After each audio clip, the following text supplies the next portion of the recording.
Line છે, પણ તો જૂની બિલ્ડિંગમાં જઈએ તો નવી બિલ્ડિંગમાં મોકલે, નવી બિલ્ડિંગવાળા જૂની બિલ્ડિંગમાં મોકલે. હવે અમારે જવું ક્યાં? અને આવા પપ્પાના એક્સરેનો સોનોગ્રાફીની તારીખ ઉપર તારીખ આપી જાય, તો તારીખમાં અમે સોમવારે આપણે ક્યારે બતાવવાનું એ રીતે શું કરવું જોઈએ? તો હવે અમારે શું કરવું? હવે આમાં શું રજૂઆત છે?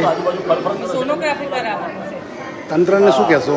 તંત્રને આની કઈ કાર્યવાહી કરે ભાઈ, આગળ પ્રજાને ન્યાય મળે એ માટે અમે આવ્યા છીએ. આપો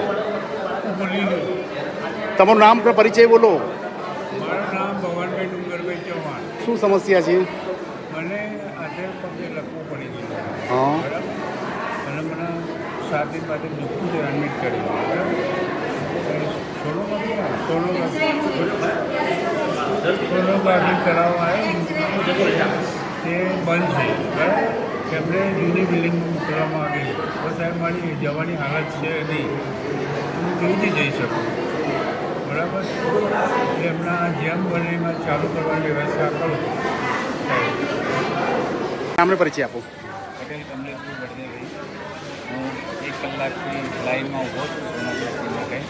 અહીંયા ભીડ ખૂબ જ છે અને ખરેખર દર્દીઓને સરળતાથી સુવિધા મળે એવા પ્રયત્નો થાય એવી મારી નમ્ર વિનંતી છે. શાની માટે આવ્યા છો? સોનોગ્રાફી. શું સ્થિતિ છે હાલ?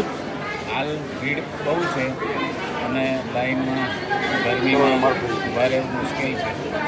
તો એના માટે બનતા સારા પ્રયત્નો થાય અને દર્દીઓ પરેશાન ન થાય એવી નમ્ર અરજ છે. આજરોજ અમદાવાદ મ્યુનિસિપલ કોર્પોરેશન સંચાલિત એલજી હોસ્પિટલનો ફરી પાછો ભ્રષ્ટાચારનો એક શ્રેષ્ઠ નમૂનો બહાર આવ્યો છે. આપણે જોઈ શકીએ છીએ કે અહીં એલજી હોસ્પિટલમાં એક્સરે મશીન છેલ્લા 20 દિવસથી બંધ છે. અહીંના આરએમઓને ફોન કરવામાં આવ્યો છે કે મારી જાણમાં નથી, તો એ માણસ ઓફિસની અંદર આરએમઓ તરીકે રહેવાને લાયક નથી. નંબર 1. અહીંના સુપ્રિન્ટેન્ડન્ટ લીલાબેન ડાબી છેલ્લા 3 મહિનાથી ગેરહાજર છે. યુએસએ પર જતા રહ્યા, વિઝિટ કરીને આવ્યા, ઇન્ચાર્જ પર પાછા સીટ ઉપર જતા રહ્યા છે.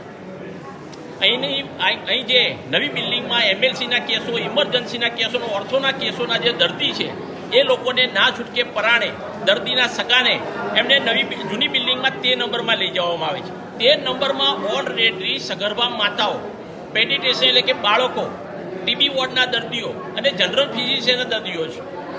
ત્યાં એટલો બધો ભરાવો થઈ ગયો છે કે આ દર્દીઓ મુશ્કેલી વેઠી રહ્યા છે. બીજી દુઃખદ બાબત એ છે, એમએલસી, ઇમરજન્સીને ઓર્થોનો દર્દી ત્યાંથી એક્સરે લઈને આવે છે તો અહીં કેઝ્યુલિટી રૂમમાં બેઠેલા ડૉક્ટર ગમે ત્યાં વિઝિટના બહાને બાજુમાં પર્સનલ રૂમમાં બેસવા જતા રહે છે. ટૂંકમાં એલજી હોસ્પિટલ સંપૂર્ણપણે રામ ભરોસે ચાલી રહી છે. મારા પૂર્વ વિસ્તારના અમરાઈવાડી, ગોમતીપુર, રામોલ, હાથીજણ સુધીના ઇન્દ્રપુરી, ભાઈપુરાના ગરીબ દર્દીઓ આ તંત્રની ઘોર બેદરકારીને કારણે ગરીબ દર્દીઓની મજાક કરવામાં આવે છે અને મારા ગરીબ દર્દીઓ હેરાન પરેશાન થઈ રહ્યા છે. મેં આજ રોજ કમિશનરને પત્ર લખ્યો છે. કમિશનર સાહેબનું ધ્યાન દોરવામાં આવે છે.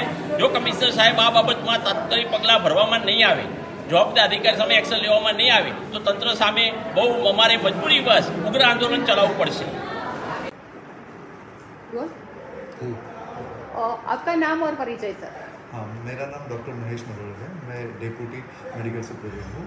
अभी फ़िलहाल मैं इंचार्ज मेडिकल सुपरिटेंडेंट की तरह से काम कर रहा हूँ. सर बात की जाए एक्सरे मशीन की, तो जो नए बिल्डिंग में एक्सरे मशीन है वो बंद है. लोगों को पुराने बिल्डिंग भेजा जाने का कहना है. और क्या कहेंगे, कितने दिनों से बंद है, क्यों बंद है? एक्चुअली नए कॉलेज हॉस्पिटल में 2 बिल्डिंग्स है. एक पुरानी हॉस्पिटल बिल्डिंग है, एक नई हॉस्पिटल बिल्डिंग है. नई हॉस्पिटल बिल्डिंग में और पुरानी हॉस्पिटल बिल्डिंग में सभी जगह पे जो एक्सरे मशीन है वो 10 साल से ज़्यादा पुराने हो चुके हैं. तो अभी 10 साल से जो ज़्यादा पुराने होने की वजह से उसमें wear and tear, break down होता रहता है. तो अभी फ़िलहाल 1 हफ्ते से वो बंद है. तो सारे पेशेंट बट हम कॉलेज की जो जूनी बिल्डिंग होती है वहाँ पर उसका एक्सरे वगैरह सब करते हैं.